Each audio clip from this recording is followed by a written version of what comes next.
कैसी पवन पुत्र हनुमान जी ने गरुड़ और सुदर्शन चक्र दोनों का घमंड चूर कर दिया। दोनों लोग आखिरकार हनुमान जी के चरण पकड़कर माफी क्यों मांगने लगे, आइए जानते हैं इस कहानी के माध्यम से। एक समय की बात है, भगवान विष्णु के प्रिय वाहन गरुड़ अपनी गति और सामर्थ्य पर गर्व करने लगे। वे सोचते, तीनों लोकों में मुझसे तेज कोई नहीं उड़ सकता, देवताओं तक को मैं क्षण भर में पहुंचा सकता हूं, मैं ही सबसे श्रेष्ठ सेवक हूं।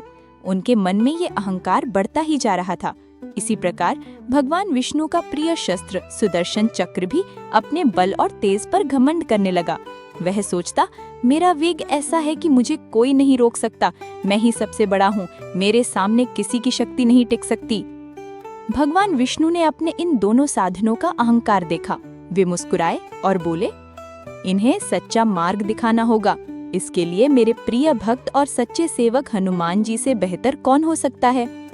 उन्होंने गरुड़ को बुलाया और कहा, गरुड़, जाकर मेरे भक्त हनुमान को बुला कर लाओ, मुझे तुरंत उनसे मिलना है। गरुड़ को अवसर मिल गया।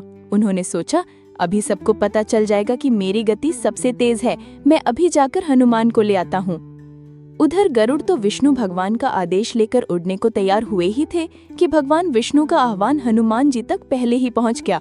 हनुमान जी ने मन ही मन कहा, मेरे प्रभु विष्णु ने बुलाया है तो मैं क्षण भर भी देर नहीं कर सकता। वे तुरंत आकाश में कूद पड़े। उनकी गति वायु से भी तीव्र थी। क्षण भर में वे विष्णु लोक के द्वार पर पहुंच गए। विष्णु लोक के द्वार पर सुदर्शन चक्र प्रहरी बनकर खड़ा था। उसने देखा कि एक वानर वेग से आ रहा है। उसने रोका, अरे ठहरो, बिना मेरी अनुमति के कोई भीतर नहीं जा सकता। मैं स्वयं सुदर्शन चक्र हूँ, मेरे सामने किसी की गति और शक्ति नहीं चल सकती। हनुमान जी मुस्कुराए और बोले, हे चक्र, तुम प्रभु के द्वारपाल हो, ये तुम्हारा कर्तव्य है, लेकिन ये मत भूलो कि प्रभु का सच्चा सेवक जब उनकी आज्ञा पर चलता है तो उसे कोई नहीं रोक सकता। इतना कहकर हनुमान जी पल भर में सुदर्शन चक्र की परिधि से निकल गए। सुदर्शन स्तब्ध रह गया। ये कैसे संभव हुआ? मेरी गति से भी अधिक कोई कैसे जा सकता है? उसे अपना गर्व टूटता हुआ महसूस हुआ। इधर गरुड़ बड़े वेग से उड़ते हुए हनुमान जी के आश्रम पहुंचे, लेकिन वहां पहुंचकर देखा हनुमान जी तो पहले ही जा चुके हैं। गरुड़ को विश्वास ही नहीं हुआ। उन्होंने सोचा, ये कैसे हो सकता है? मुझसे तेज तो कोई नहीं जा सकता। वे तुरंत विष्णु लोक लौटे, लेकिन जब वहां पहुंचे तो देखा हनुमान जी पहले से ही भगवान विष्णु के चरणों में बैठे हैं। गरुड़ हक्के बक्के रह गए।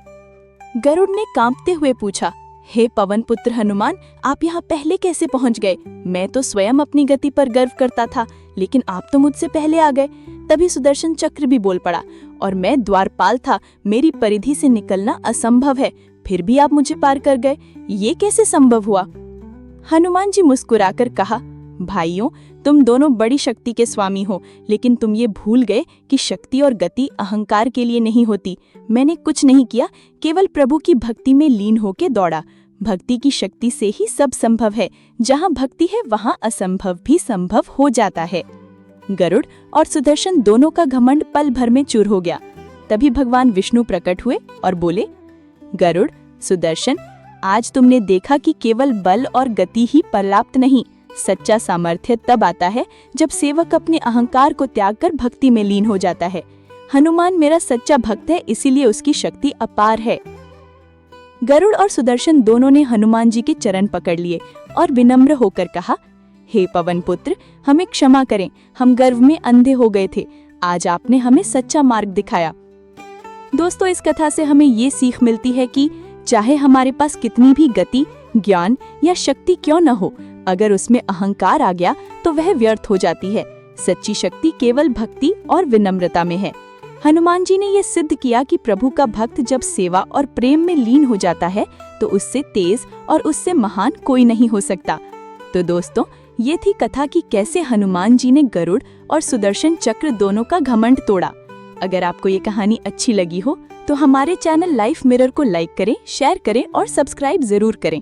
फिर मिलेंगे एक और अद्भुत कथा के साथ। जय श्री राम, जय बजरंगबली।